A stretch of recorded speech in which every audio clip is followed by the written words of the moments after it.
Hey guys, LevelCap here, and welcome to another episode of This Week in Gaming. Battlefield 5 is getting a series of free trials every weekend this month. Each weekend will offer one multiplayer mode on a specific set of maps. The first trial is currently live and offers Rush on Operation Underground, Rotterdam, Narvik, and Mercury. Next week's trial starts on the 17th and offers Conquest on Underground, Rotterdam, Devastation, Merida, and Eros. The final trial starts on the 24th and offers Grand Operation on Twisted Steel, Narvik, Hamada, Rotterdam, and Panzerstorm. Through all three of the weekends, the full single-player campaign will also be available. All progress made during the free trials will carry over to the full game should you choose to buy it. EA upset many players who had recently purchased Battlefield 5 by slashing the price in half only a few weeks after it had originally launched. Since then, there have been many on and off sales, but these free trial weekends are the first time the game has been available for anything less than $30 officially. For players that do own Battlefield 5 already, this week's Battlefield reward is now live. It's an interesting looking tank skin that's actually somewhat realistic, but I don't know if you're really going to blend into much.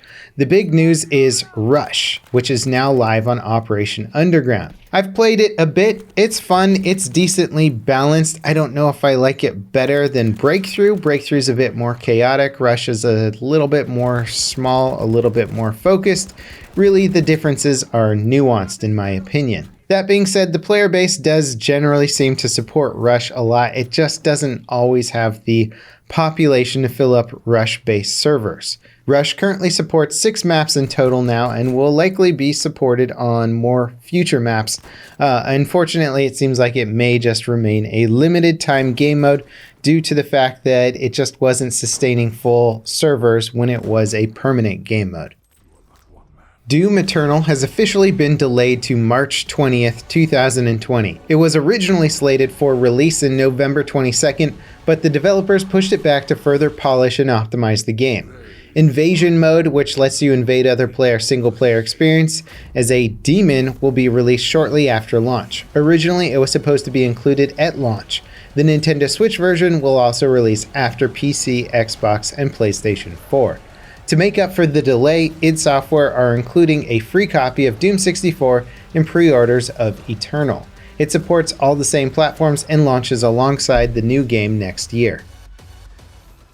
Call of Duty Modern Warfare's Spec Ops mode has been revealed. It brings back the mode from Modern Warfare 2, but adds a proper story following the events of the game's main campaign. It supports 2 modes, missions and operations. Missions are 4-player co-op missions that pit you and your friends against enemy AI. Operations requires matchmaking with other players to join, so no single player here. They'll feature unique objectives and enemy forces that react to your playstyle. You can choose to take things by force or use stealth to avoid enemy alerts. If enemies are alerted, they'll call in backup. Additional soldiers and even enemy juggernauts will spawn in if this happens. Cross progression is enabled for both modes, so any unlocks or XP you earn while playing Spec Ops will carry over to regular multiplayer. The big caveat here, of course, is that PlayStation 4 players will get access to an exclusive Spec Ops survival mode. It's a wave defense mode with enemies that get harder to fight over time. It will be locked to PlayStation 4 for an entire year. Modern Warfare specs were also revealed this week. Apparently the game requires 175 gigabytes of storage space. When this was first revealed, gamers were understandably surprised. High-speed, unrestricted internet isn't as widely available as you might think, and if you have the internet speed to download the game in a reasonable amount of time, you might not have the hard drive space for it. The good news though is that the actual install size of the game at launch won't actually be 175 gigabytes. Activision are recommending that you keep the game on a drive with at least that much free storage space to account for future patches and content. Jedi Fallen Order's PC specs were also revealed this week, and they also took gamers by surprise. When first announced, they listed 32 gigabytes of RAM as the recommended spec. And while it's true that 32 gigabytes of RAM is becoming more of a common loadout for premium gaming PCs, 16 gigabytes is still considered more than plenty for most games. Games in general really don't even need that much RAM. Most titles use about 4 or 8 gigabytes while running. Fallen Order specs have since been revised to recommend 16 gigabytes of RAM. No explanation was given for the original 32 gigabyte spec. Now, in case you missed the really big news, Blizzard ran into a hornet's nest face first this week after they banned a pro Hearthstone player, Blitzchung. They banned him from competing at tournaments and took away his earnings. This ban was in response to his pro Hong Kong remarks made during a live stream interview. The two casters conducting the interview were also fired. Many people took the ban as a sign that the Chinese government and/or Blizzard partnership with the Chinese mega company Tencent influenced their decision. Blizzard were caught directly apologizing to the Chinese government on Weibo, one of the country's largest social media platforms. The message ends with, "We will always respect and defend the pride of our country." In response, people around the world have condemned Blizzard's actions. It's led to a mass boycott of the company. Blizzard employees have been protesting the ban, and they recently staged a walkout. Blizzard says they're reevaluating the ban in response to the backlash. If you want the full story, you should really check out my video on it and read the articles linked in the video description. Apex Legends is getting a Halloween event called Fright or Flight. It kicks off on the 15th and is similar to the prior special event Iron Crown. It'll include a unique progression system with limited time cosmetic unlocks. All limited time cosmetics for the event will be available for purchase directly.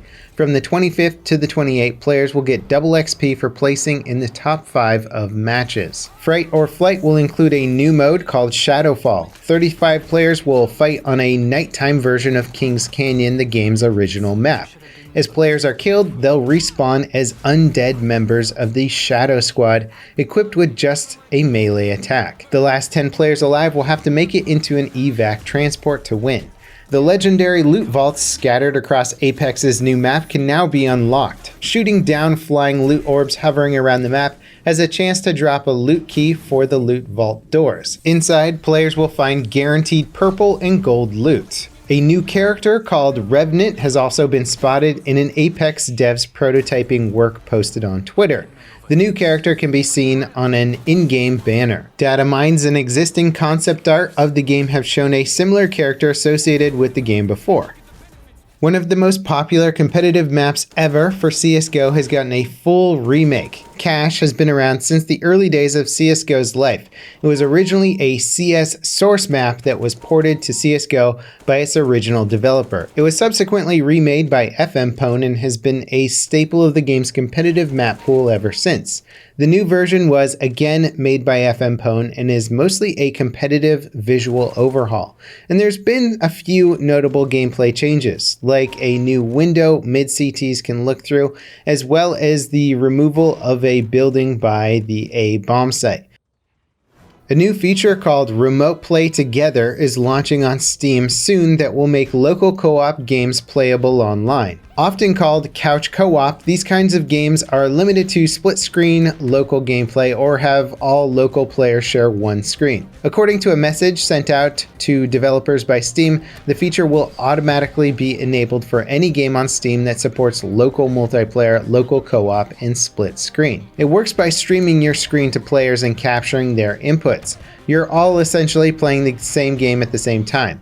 That said, it's a massive feature, especially for devs that were limited to local-only multiplayer due to time, budget, or technical reasons.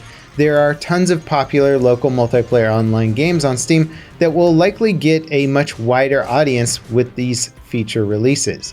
It will also be available as a beta starting on the 21st.